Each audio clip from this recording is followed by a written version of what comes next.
Lesson 7.2, configuring a new user with a single role.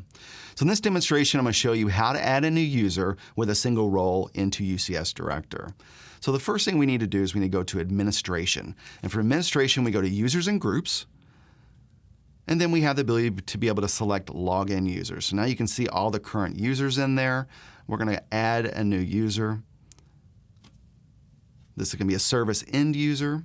We're going to supply a group. So we're going to go into the sales group. And then we're going to give a login name. So we'll give them a name of Sales Dude. Put in a super secret password. And then we'll confirm that password. And then we'll provide a user contact email. So sales@cisco.com.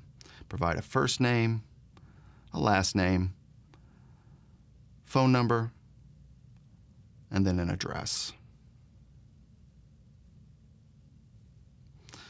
Click Add, and that user has been added. And now we can see that Sales Dude is now part of the system in the sales group and has an access level of service end user.